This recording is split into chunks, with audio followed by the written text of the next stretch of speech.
Hola a todos, bienvenidos a la clase de máquinas de soporte vectorial. Bueno, hasta ahora solamente hemos visto Support Vector Machine en el caso en donde los datos son linealmente separables, ¿cierto? Entonces, ¿qué pasa cuando la clasificación no es lineal? Me refiero, ¿qué pasa cuando nuestros datos no son linealmente separables? Por ejemplo, en este caso, ¿no? Este es el dataset XOR o exclusivo, que es... bueno, estamos en R2, ¿cierto? Supongamos eje X es positivo y negativo a cada lado, eje Y es positivo y negativo, y este operador solamente es positivo cuando son iguales y negativo cuando son distintos, ¿no? Entonces, positivo, positivo, iguales, positivo, negativo, negativo, iguales, negativo, y aquí negativo, positivo, negativo, positivo, negativo, negativo. Entonces, ¿cómo podemos clasificar este conjunto usando Support Vector Machines? Bueno, con la formulación que hemos visto no podemos, ¿cierto? Pero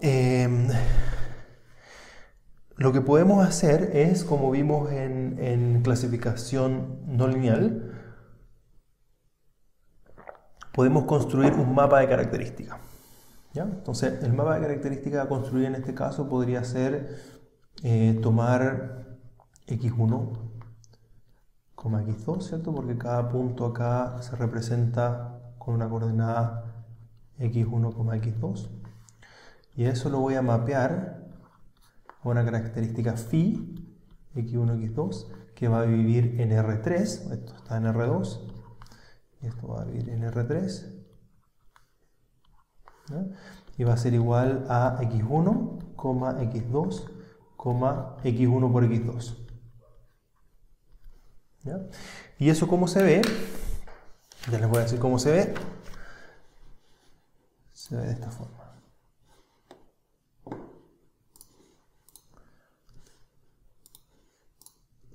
Se ve de esta forma. ¿Ya? Esto lo pueden ignorar.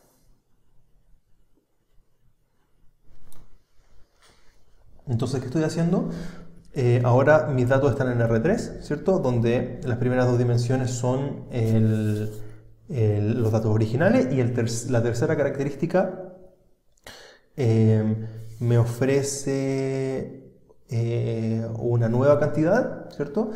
En donde si son iguales esto queda positivo, si son distintos esto queda negativo. Y ahora, en este espacio de mayor dimensión, yo puedo, por supuesto no se ve muy bien, ¿cierto? Pero si yo lo mirara de lado, esto se vería algo como así. Los puntos positivos quedan como así.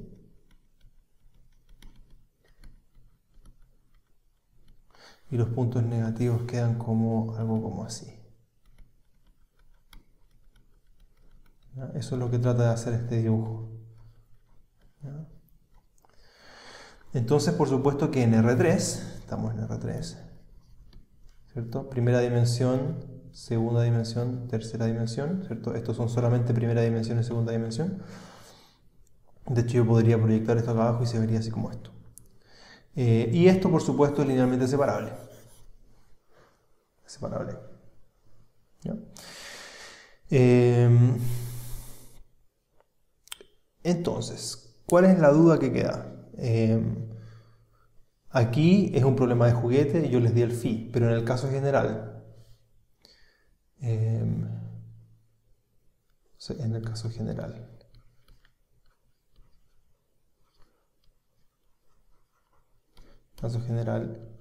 ¿cuál es el phi?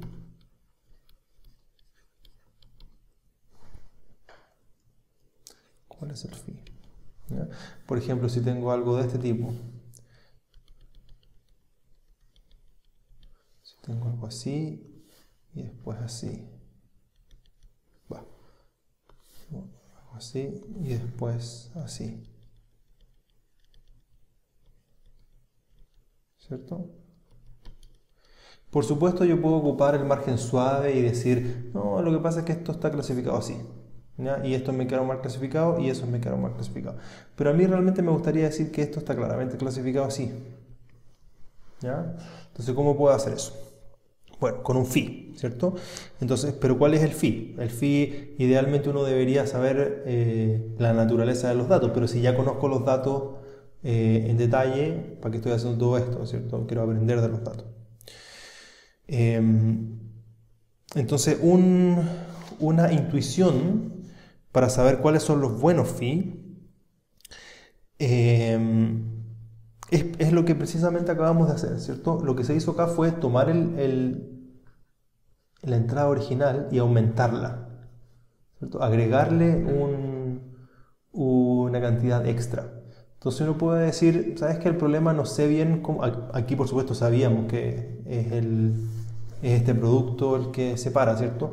Pero si no hubiésemos sabido esto, habríamos podido decir, ¿sabes qué? Las nuevas características van a tener x1, x2, x1 por x2, x1 cuadrado x2, exponencial de x1 por x2, x1 seno de x2 y agregar un montón de cosas, hasta que en algún momento alguna de esas características va a llevar a mis datos a otro espacio donde sí son linealmente separables.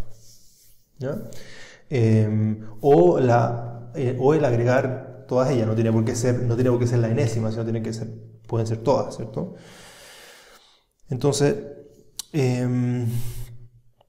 este es como simplemente una intuición, y para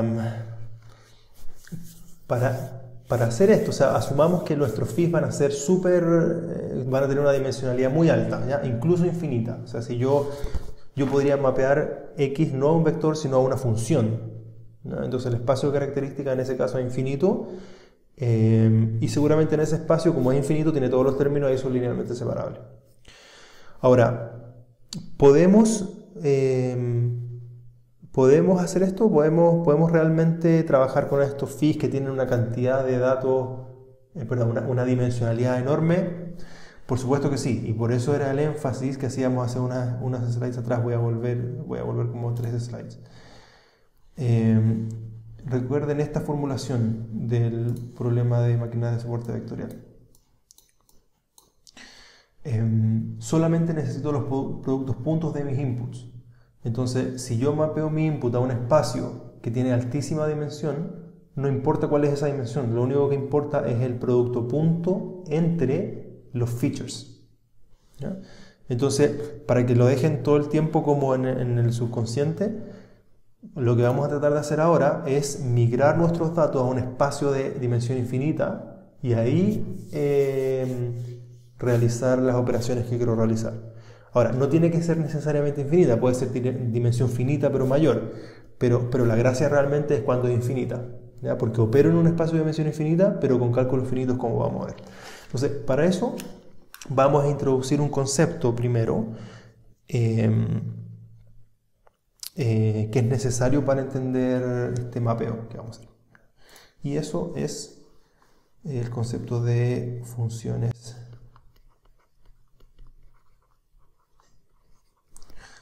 kernel. En realidad son kernels nomás, pero pongamos funciones kernel. Entonces, un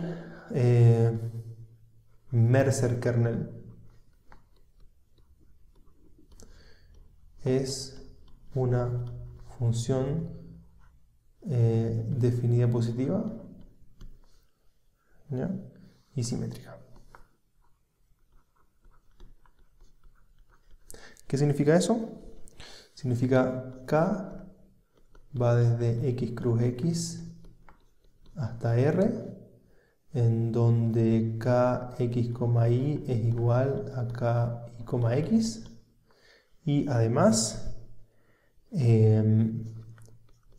kx, y, g de x, g de y, dx de y, creo, ¿sí? Es mayor o igual que 0 para todo g que va de x a r, ¿ya? Es media esotérica esta definición, no significa, a veces cuesta entender, ¿cierto?, qué significa, pero básicamente recuerden que k es una función que va de x cruz x a r, entonces yo puedo evaluar, darme un x que está en xn, por ejemplo, ¿cierto? que es igual a x igual, puedo llamar x1, x2, hasta xn. Entonces yo puedo construir kxx, ¿cierto? Que va a ser una matriz en donde su componente ijésima va a ser k evaluado en xy, xj. ¿Ya?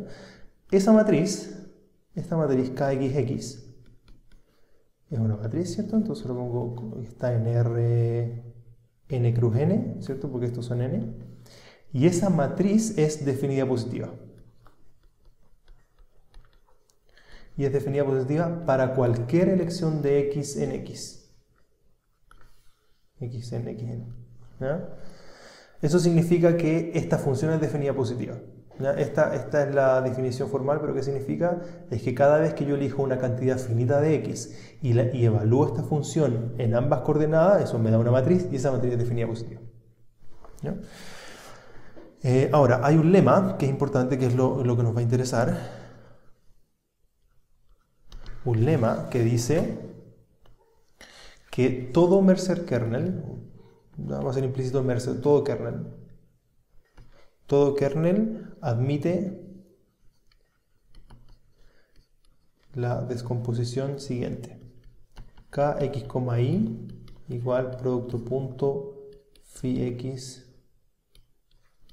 phi y. ¿Ya? Como esta es una matriz definida positiva, yo siempre voy a poder encontrar una función de x, ¿ya? En donde la evaluación del kernel es igual a el cálculo de este phi en x en producto punto por el cálculo del mismo phi en el otro argumento, donde phi es una función desde x, por supuesto, toma x, a rd, tiene alguna dimensión, ¿cierto? Donde d puede ser incluso infinito. ¿Ya? Entonces, por supuesto, uno puede construir al revés, ¿cierto? Yo puedo decir, me doy un phi y defino k como phi traspuesto phi, o como phi producto punto con phi. Ese es mi k. Entonces, después cuando mire mi k, digo, voy al lema, ¿ya?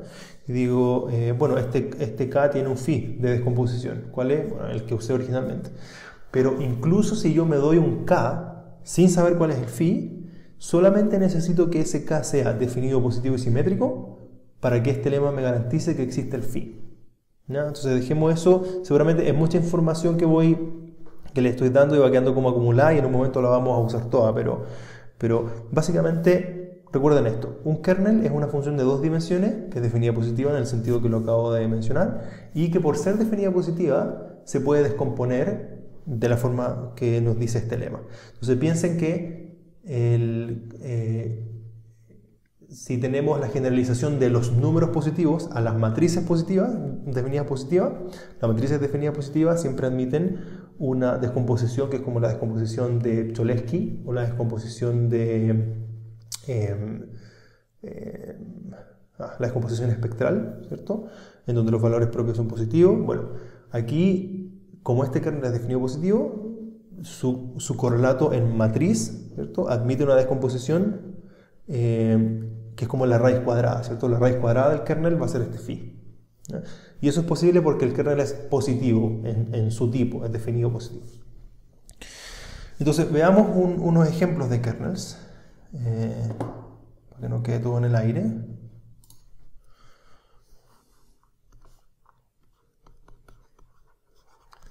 Ejemplos de kernel. 1. Kernel polinomial. El kernel polinomial está dado por kx,i igual c más x.i elevado a d. ¿Ya? Tomo dos vectores, calculo el producto punto entre ellos, me da un escalar, le sumo c, c es c mayor que 0, mayor o igual que 0, ¿ya? Y eso lo elevo a d en n. ¿Ya? Este kernel en particular tiene una propiedad bien interesante, que es la siguiente, ¿ya? Este kernel polinomial Puedo poner notemos que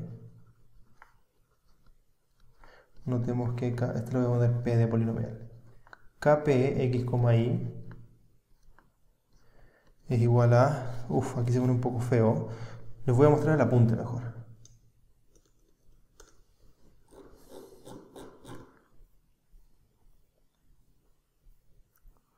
Todo lo que hemos visto está, si lo pueden ver aquí. ¿Dónde estamos?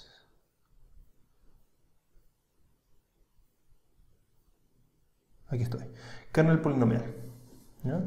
El kernel polinomial, como se lo acabo de definir, ahí está, ¿cierto?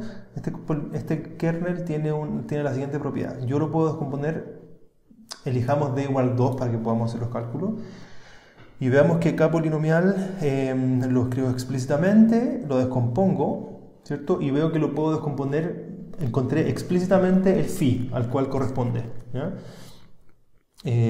K de x, y es phi de x punto phi de y, donde phi es la colección, fíjense, de todos los monomios de grado hasta 2 en este caso.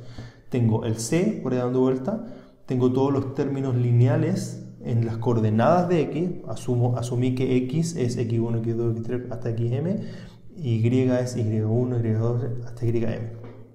Entonces tengo todos los cuadrados, todos los orden cuadrático, ahí están los que están solos, los cruzados, y después tengo los lineales y después orden 0.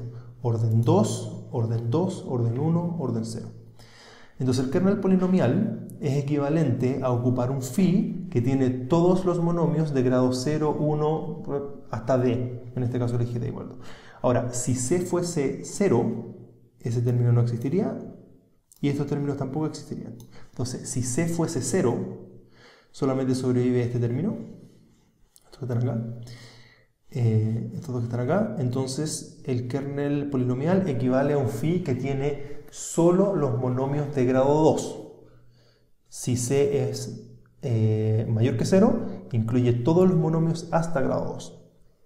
Entonces, lo vamos a ver después, pero si yo ocupo un algoritmo con un kernel polinomial de grado 10 y c mayor que 0, es equivalente a ocupar un mapa phi que tiene todos los monomios de todas las coordenadas de mi x. Vamos a ver acá mismo otros dos kernel. Función de base radial, que es RBF o kernel exponencial. Este kernel también se llama kernel exponencial cuadrático. ¿Ya? Para este no es trivial encontrar el phi. De hecho, para este el phi sí tiene dimensión infinita. Es una suma, hay que encontrar una descomposición con una suma infinita de términos y eso nos da el phi. Pero tiene varias propiedades interesantes. ¿Ya? Después, no sé si vamos a llegar a eso, pero este es un kernel universal. ¿Ya? Y los kernels universales son los que tienen un D de dimensión infinita y permiten resolver problemas de mucho mejor forma que otros kernels como este, ¿cierto? Que tienen dimensión finita. Y después podemos volvernos locos con distintas funciones de covariance, funciones definidas positivas. ¿No? Entonces volvamos un poco a las slides. Entonces fue lo que les dije, el kernel polinomial y, como están en el apunte, el kernel RBF. Y hay un montón de kernels que son útiles para cada aplicación. Son los kernel periódico, kernel de mezcla espectral, kernel racional cuadrático, kernel matern, ¿qué más? No sé si se me va alguno de los clásicos. Kernel max, kernel mínimo. Ahora, ¿ya? Da un poco lo mismo. Lo que vamos a usar ahora en un ejemplo es el RBF y el polinomial, que son los más clásicos. Entonces, lo que es importante para cerrar esta parte es, quiero definir dos conceptos.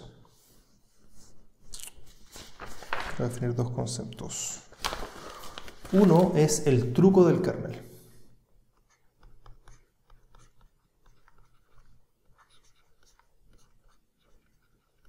El truco del kernel es el siguiente. Cualquier método para que no nos desordenemos con esta slide, esto fue lo primero que dije, esto es lo segundo que digo. Cualquier método que pueda expresarse como productos punto o producto interno de los inputs puede kernelizarse, ¿ya? Permite reemplazar x por phi de x, con lo que todos los productos puntos que yo tenía en mi algoritmo, xy, xj, migran a phi y o phi de xy, phi de xj, ¿cierto? Porque estoy reemplazando mis inputs por features, como lo vimos en varias clases atrás. Y yo sé que esto tiene un kernel. Lo puedo escribir así, xy, xj. Entonces, en este problema, en vez de elegir el phi y hacer todo lo que acabo de hacer en mi algoritmo, pero con phi en vez de x, voy solamente a las partes de mi algoritmo donde aparece phi en producto punto, que son, se supone que todas, solamente aparece el input en producto punto, y reemplazo todos los productos puntos por k de x, y. Y sigo ejecutando el problema. En particular, esto se puede hacer en la máquina de soporte vectorial tanto en margen suave como en margen duro, ¿cierto? Porque en la resolución del problema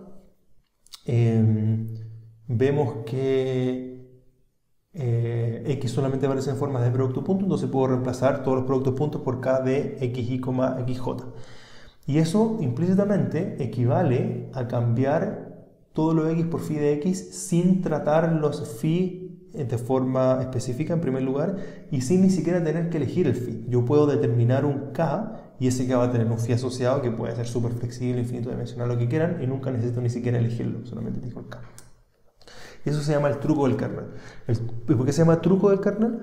Porque nos permite manejar un modelo que tiene componentes infinito dimensionales, phi, pero a un costo que es finito dimensional. Por eso se llama truco del kernel. Y la siguiente observación que quiero hacer, lo voy a llamar 3, es kernelización. ¿Ya? Que es un poco lo mismo que abajo, pero básicamente si yo tengo un algoritmo que está expresado en producto punto y lo transformo a su versión kernel, eso se llama kernelizar ese algoritmo. Y ahora vamos a ver una kernelización bien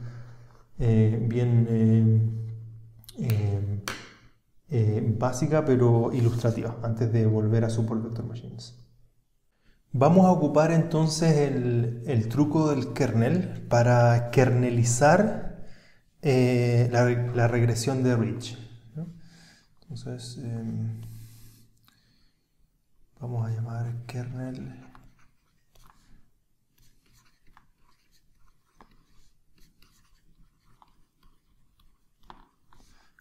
Ridge Regression. ¿Ya? Entonces recordemos que voy a recordar acá. Recordemos que Ridge Regression es un modelo de regresión lineal optimizado mediante mínimos cuadrados regularizados, donde el regularizador es cuadrático. Entonces, lo que estamos haciendo es buscar y igual teta traspuesto x, en donde tenemos un conjunto de entrenamiento xy, y 1 hasta n, y buscamos la solución en base a la optimización de la suma de los errores al cuadrado, y menos teta traspuesto xy al cuadrado más un rho por teta cuadrado. Ya. Y eso para recuerdo, ¿cierto? Y sabemos que la solución que llamamos teta lo llamamos mínimos cuadrados regularizados, o RR de Ridge Regression, es igual a La notación la podemos revisar atrás en el apunte, ¿cierto? Pero para no escribirla toda de nuevo. X, tilde mayúscula, gorrito, más rho, y a la menos 1, X traspuesto Y. No sé si se entiende, pero este es el rho. Ese es el rho. Ya. Entonces, la solución de Ridge Regression es X traspuesto X más rho por Y a la menos 1, X traspuesto, donde Y son la colección de mis outputs, X es la colección de mis inputs. Ok. Y por supuesto mi predicción, el Y gorro estrella para un nuevo X estrella es igual a teta traspuesto MCR X estrella. Listo. Ese era el recuerdo. Entonces, esto no está en forma de productos puntos. Necesitamos formularlo en productos puntos para poder resolverlo. ¿Cierto? Bueno, esto antes de proceder voy a escribirlo como teta traspuesto. Esto es igual a Y traspuesto X gorrito X traspuesto X más rho Y a la menos 1 X. Entonces tengo un X por acá solo, tengo otro X por acá. Estos, recordemos, voy a poner acá también recuerdo que el X gorrito es igual a X1 traspuesto, X2 traspuesto, hasta XN traspuesto. Tilde si quieren, ¿cierto? Entonces, esto que está acá no aparecen los X en producto interno. De hecho, aparecen en producto externo. ¿Ya? Entonces necesito reformularlo y para eso voy a ocupar lo que les dije hace un tiempo, que es el Matrix Inversion Lemma, o uno de ellos. En particular el siguiente, vamos a usar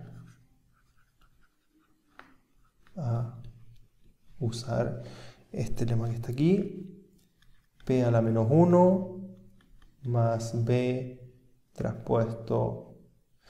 Seguramente es un poco desordenado que les muestre tanto acá, les puedo mostrar del apunte mejor. ¿Ya? Vamos a usar la siguiente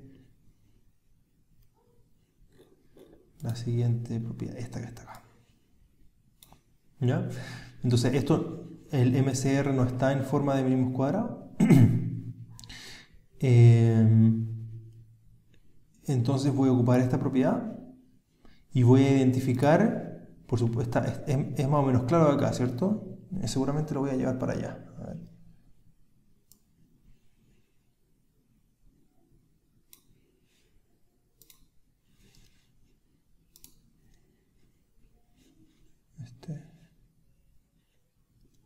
Bien.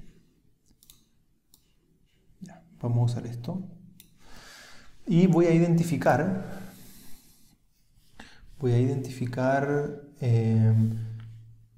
eso como rho identidad, eso como la identidad, el B como el X gorrito, y ahí creo que los tengo todos. Sí. Bueno, básicamente esto me permite reformular el teta MCR, ¿cierto? Y el nuevo teta MCR lo puedo escribir de la siguiente forma. X gorro traspuesto, aplicando la igualdad de arriba, X gorro traspuesto más rho Y a la menos 1 Y. ¿Ya? Y eso me da un Y gorrito o Y gorro estrella, ¿cierto? Es la estimación del Y que corresponde al X estrella, que es teta traspuesto MCR X estrella, que es esto traspuesto, lo escribo traspuesto ahora, Y traspuesto X traspuesto más rho identidad a la menos 1 por X gorrito sin transponer X estrella. Perfecto. Entonces veamos ahora dónde aparece en la entrada. Aparecen aquí y aparecen ahí, ¿cierto? Entonces veamos qué es eso. El primero, x gorrito, x traspuesto. Recordemos que esto es x gorrito. Entonces, esto es una matriz cuya componente ijésima es xy por xj. Producto punto. Así que la primera parte está bien. Después tengo este. X gorrito por x estrella. Esto es un vector cuya componente yésima es xyésimo punto x estrella. Listo. Está todo aparece en producto punto. Entonces yo ahora puedo reemplazar todas las inputs. Reemplazo cada xy por un phi de xy que voy a llamar phi y. Y el x estrella por un phi de x estrella que voy a llamar phi estrella. ¿Ya? Entonces eso me permite cambiar esto por un kx, y este por un kx, x estrella. Y esto voy a ocupar una nueva slide, que tengo varios comentarios que hacer. Entonces esto resulta, voy a poner acá krr continuación. Esto resulta en lo siguiente. Resulta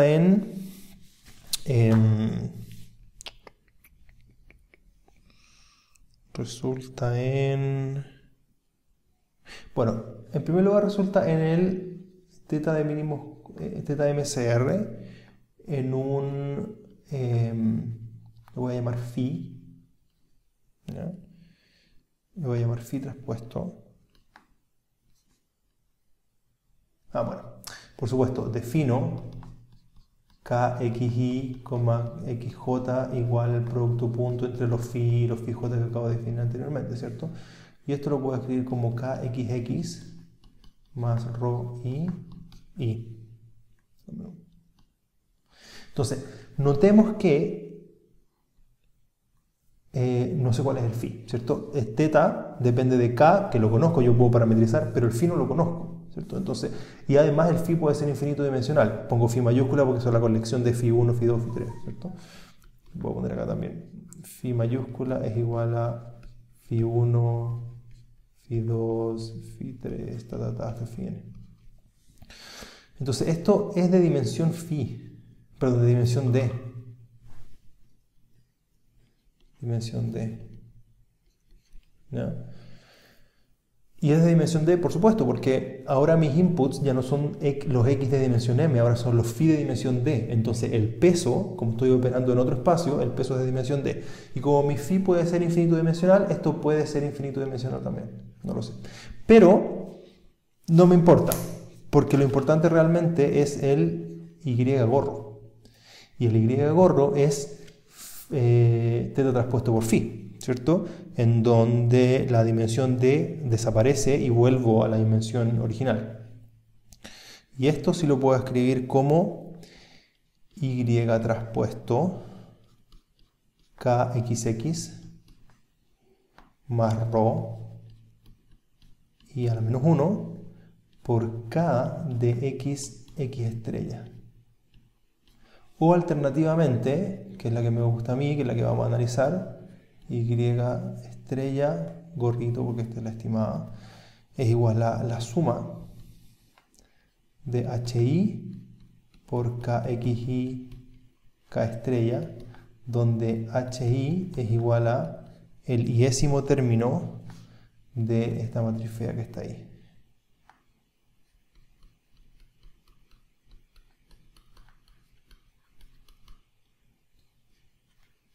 ¿Ya? O sea, básicamente observen que esto es una matriz, perdón, es un vector columna y esto es un vector fila. Entonces esto es una suma de todos estos elementos. Oh, ¿qué pasó?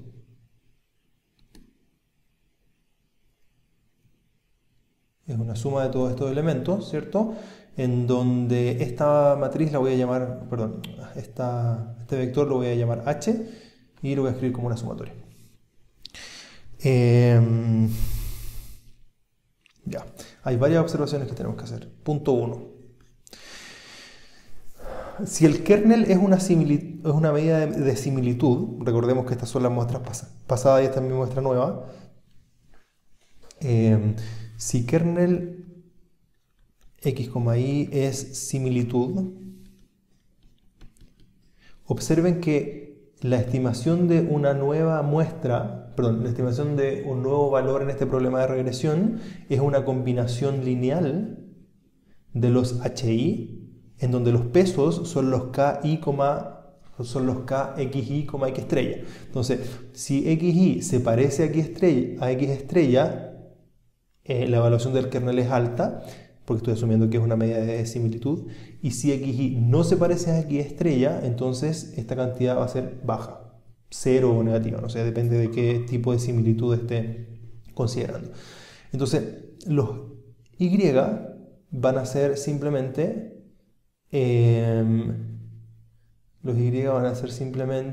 una combinación lineal de los H, en donde los H que corresponden a entradas que son similares al X estrella tienen harto peso y los que no tienen bajo peso. ¿Y quiénes son los H? Es una combinación lineal de los input pasados, de los output pasados.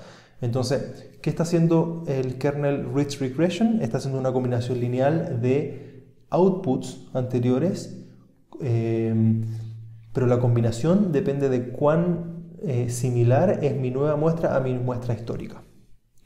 Esa es la primera observación. La segunda observación es que este es un modelo no paramétrico. ¿Qué significa eso? Modelo no paramétrico. Significa lo siguiente. Lo que estoy haciendo, o lo que estamos haciendo en este caso, es tomar X, transformarlo en mi X que está en Rm. Transformarlo a phi, que está en R infinito. Probablemente, ¿ya? Pero pongámonos en ese caso. Después eso lo multiplico por un W, que también está en R infinito, ¿cierto? Y eso me devuelve a Y que está en R. Entonces, yo sé que a pesar de que mi mapa phi es infinito dimensional y mi peso es infinito dimensional, el producto punto entre ellos puede calcularse de forma finita. ¿Ya? Les quiero dar un poco de intuición en esto. Phi es una colección de distintos features, de distintas características de mi input, ¿cierto? Yo estoy construyendo un phi que tiene varias interpretaciones de mi input, infinitas interpretaciones, y lo que está haciendo phi es rescatar alguna de ellas para generar la predicción Y. Ahora, el peso W, ¿cierto? Perdón, W o teta en este caso lo mismo, ¿ya? W o teta. Teta, recordemos que vive en un espacio de dimensionalidad infinita, ¿cierto? Pero una cosa es que teta pueda ser de dimensionalidad infinita y otra cosa es el teta que yo encuentro en mi problema de optimización. Y si se dan cuenta, el teta que yo encuentro, por supuesto, también tiene dimensionalidad infinita porque lo tengo que multiplicar por el phi. Pero fíjense cómo está construido el teta. Yo, a pesar de que mi modelo es infinito dimensional, o sea, es infinitamente capaz de encontrar regresiones, la evidencia que tengo para encontrar teta es finita, porque mis datos son finitos, solamente tengo n datos. Entonces, la complejidad, por decirlo de alguna forma, de este teta no puede ser infinita, porque la cantidad de datos que lo determina es finita. Entonces, por eso yo puedo efectivamente resolver el problema y tener una representación finita de teta para poder operar mi problema. Ahora, si yo obtengo, ¿cuál es cuán expresivo es este teta? Bueno, depende de cuántos datos tengo. Si tengo 100 datos, esta suma va a tener 100 elementos. Si tengo 1000 datos, va a tener 1000 elementos. Y el modelo, ¿cuántos parámetros va a tener? Bueno, resulta que todos los datos aparecen en mi estimación, a diferencia de los modelos de regresión lineal que vimos antes, en donde si yo tengo 10 datos y mi parámetro teta tiene dimensión 8, los 10 datos se resumen en 8 valores. Si tengo 100 datos, se resumen en 8 valores. Si tengo 1.000.000 de datos, se resumen en 8 valores, ¿cierto? Este problema es distinto porque en este problema el θ es infinito y si yo tengo si tengo 3 datos, revelo 3 dimensiones. Si tengo 10 datos, revelo 10 dimensiones. Si tengo 1.000 datos, revelo 1.000 dimensiones. Entonces, la complejidad del modelo y por ende su capacidad son flexibles y dependen del número de inputs que tengo, ¿no? Y por esto el modelo se llama no paramétrico, porque el modelo es infinito paramétrico, pero los parámetros que resuelven el problema son finitos en base a la cantidad de datos que tengo. Entonces, la complejidad del modelo es creciente en la cantidad de datos que tengo, lo cual hace sentido, porque si yo tengo 10.000 o 1.000.000 de datos, quiero que mi modelo sea 10.000 o 1.000.000 de veces más flexible, ¿cierto? No quiero que el modelo esté acotado por el prior que yo puse en la dimensión del modelo. Quiero que crezca con la cantidad de datos que voy viendo. Y bueno, ¿y por qué les decimos no paramétricos? Porque el modelo no se puede tratar, como que mezclé un poco ambas cosas, pero la tercera acotación era con complejidad variable, ¿ya? ¿Y por qué se llama no paramétrico? Porque, bueno, estos modelos no se tratan de la misma forma que los otros, ¿no? Yo no identifico parámetros. Los parámetros son los datos y tengo que incorporarlo en mi estimación, ¿vale? Entonces, por ejemplo, ¿cómo se vería esto si yo lo implementara, ¿cierto? Se vería algo de esta forma. Si hubiese tiempo, esto habría sido la tarea, pero les cuento cómo habría sido. Si este es mi problema de regresión, tengo x1, x2, x3, etcétera, y1, y2, y3. Fíjense que la predicción de un nuevo x estrella, que puede ser este que está acá, que lo voy a escribir con rojito,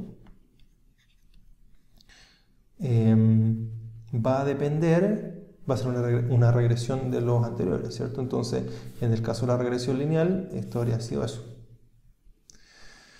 En el caso del kernel rich regression, como lo que tengo acá, para un nuevo input, tengo una combinación lineal de evaluaciones del kernel. Entonces, supongamos que el kernel es el gaussiano.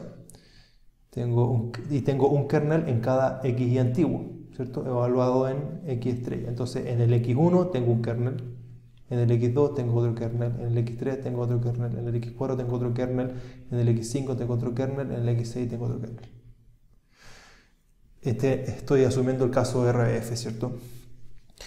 Cada kernel está amplificado por un h, y el h depende de cuál es la altura original, salvo esta como blanqueador, me gusta llamarle a mí, ¿cierto? Porque como que divide por lo que fue el input, pero pensemos en el i nomás. Entonces, yo tengo que amplificar este por su propio input, su propio output me queda una cosa así, ese por su output me queda una cosa así, ese por su output una cosa así, por su output, por su output, por su output, ¿no? Y después lo que hago es sumarlos todos, básicamente, ¿cierto? Entonces cuando los sumo todos me queda una cosa así.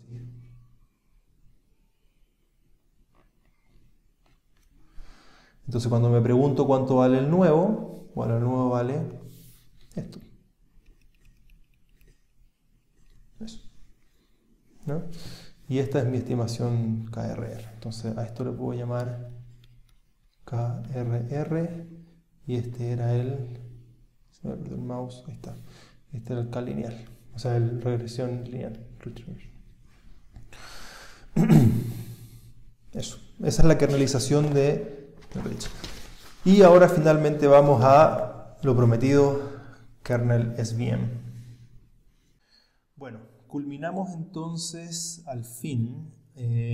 Vamos a poder ver qué es kernel support vector machines. Dado todo lo que construimos ya es un poco gratis lo que es, ¿cierto? Entonces vamos a kernelizar SVM. Hay harta sumatoria, harta cosa, entonces la voy a de nuevo copiar del apunte porque si no me queda horrible y no se entiende nada. Entonces kernel SVM, vamos a kernelizar support vector machine, vamos a considerar el margen suave porque es el caso general, ¿cierto? Esta es la formulación del caso general. Sabemos que si quiero convertir el margen suave en el margen duro, simplemente tengo que tomar C tiende a infinito. Entonces voy a tomar acá la formulación del modelo original, ¿cierto? Y lo voy a poner ahí. Bien. Y lo que voy a hacer es que recordemos que voy a copiar el tiro, ya lo voy a usar. Ya.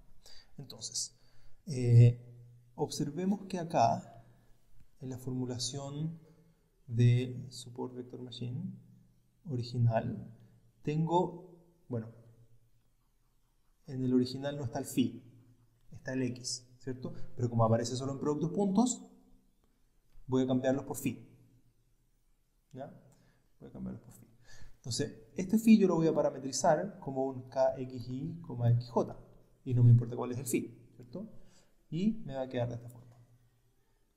¿Cierto? Entonces, voy a ser explícito en mi construcción y voy a decir kernelización. Kernelización. ¿Ya? Ahora, primero analicemos el costo de resolver esto. Es exactamente el mismo, ¿cierto? Solamente tengo que resolver este problema en donde voy a asumir que esto ya lo computé, ¿ya? Computo operaciones entre los x y los xj, y supongamos que este es el kernel gaussiano o RBF o, como se le había dicho, Square Exponential.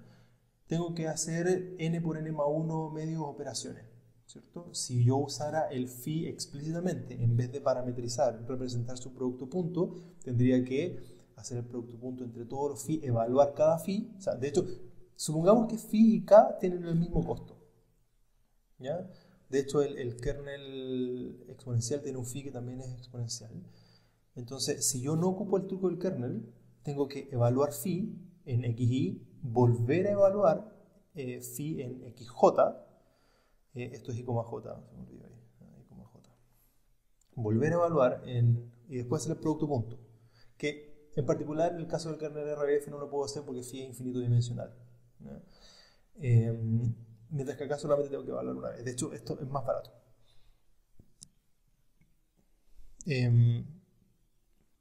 Bueno, entonces, todas las mismas propiedades que antes, esto sigue siendo un quadratic program, sigue teniendo solución única, mismo costo, todo exactamente igual.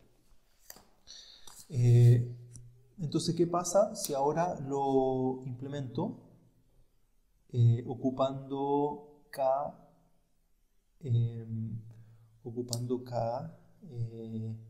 vez del caso lineal, ¿cierto? Recordemos que, lo voy a copiar de unas slides atrás, recordemos cuál era el... Ahí está. Recordemos que el signo, perdón, la clase era el signo de WXB, WX más B, ¿cierto? WX más B. Entonces, recordemos que la clasificación era el signo de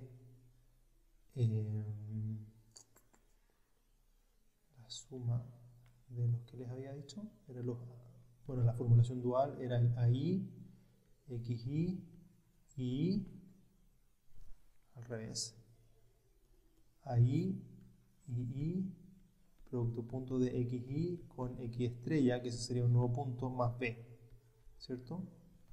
Les mostré el primario, estoy usando el dual, pero básicamente es lo mismo, ¿ya? Perdón, me enredé un poquito yo solo, ahí estoy, ¿ya? Entonces, recordemos que para calcular la clase de una nueva muestra es el signo de W por X más B, pero W es esto que está acá, ¿cierto? Entonces me queda el signo de la suma de alfa i, y, el producto punto más B. Ahora vuelvo.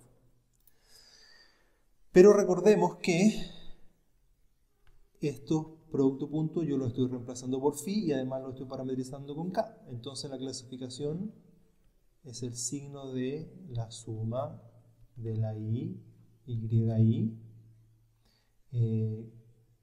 k de xi, x estrella. más b. Y recuerden que los alfa i solamente se activan para los vectores soporte. Entonces esto es igual al signo de la suma. Ya ni siquiera voy a correr la suma por todas las muestras, voy a poner para los vectores soporte. D, Y, K, X, Y, K estrella, X estrella, más B. El más B puede dar lo mismo también, porque el más B puede ser parte del phi, no lo puedo sacar. Entonces, ¿qué es lo que tengo que hacer? Simplemente para evaluar en Support Vector Machines cuáles son, en qué clase estoy. Es como obvio. Ahora, o sea, van a ver que estuvimos 2 horas hablando de esto y van a ver que la respuesta es tan obvia.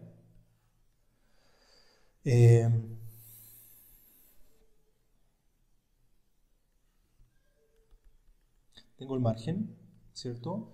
Tengo un vector soporte por este lado, tengo 2 vectores soporte por este otro lado, y cuando tengo una nueva muestra, esta por ejemplo, quiero saber a quién corresponde. Bueno, lo que me dice esto es que tengo que ir a revisar los vectores soporte, ¿cierto? 1, 1, 2, 3. Tengo que ver la nueva muestra y evaluar el kernel con respecto al primer vector soporte, al segundo vector soporte y al tercer vector soporte. A los primeros 2 vectores soporte, multiplicarlo por su clase. Supongamos que clase rojo es 1, ¿ya? Entonces tengo 1 más 1, y aquí tengo clase menos 1, menos 1. Entonces, si estoy más cerca, básicamente, que estoy todo el tiempo asumiendo, no tiene que ser así, pero es fácil para interpretar, que el kernel es una medida de similitud. Entonces, si soy más parecido a los vectores soportes rojo, entonces soy rojo. Y si soy más parecido al vector soporte azul, entonces soy azul. Eso es todo lo que me está diciendo la máquina de soporte vectorial. ¿Y cómo se ve esto cuando elijo 2 kernels como los que vimos antes?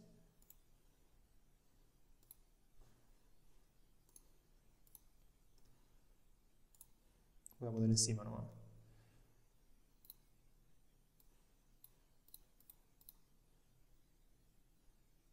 Uf, casi que empana PowerPoint. Ya.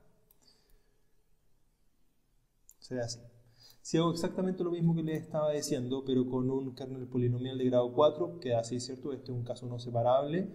Tengo rojos a la izquierda, rojos a la derecha y azules al medio. Este es el resultado de la máquina de soporte vectorial, y si ocupo el kernel RBF, este es el resultado. Entonces, ¿qué está pasando acá? Tengo mis datos en el espacio de entrada, los mando al espacio infinito dimensional, resuelvo y vuelvo. ¿Ya? Entonces, la línea, todavía la máquina de soporte vectorial sigue siendo una clasificación lineal, pero ahora la hace en un espacio arbitrario y vuelve. Entonces, me preguntan cuál es el phi. Bueno, el phi no lo conozco explícitamente. Puedo ir a hacer la descomposición espectral del kernel de la función k, del operador k, y encontrar ese phi y darme cuenta cuál es, pero igual no tiene mucho sentido porque no puedo ejecutar ningún algoritmo en ese espacio. Entonces, cuando vuelvo, el borde queda delimitado por los vectores soporte. Y si bien en el caso lineal yo todo el tiempo dije que eran 3, en el caso no lineal son más. Entonces, aquí no está dibujado, pero aquí los vectores soporte podrían ser S, S, S, S, S, S, S. Eso, espero hayan disfrutado la clase tanto como yo. Esta es la clase que a mí más me gusta del curso. Y eso, preguntas, me cuentan por el foro, por correo.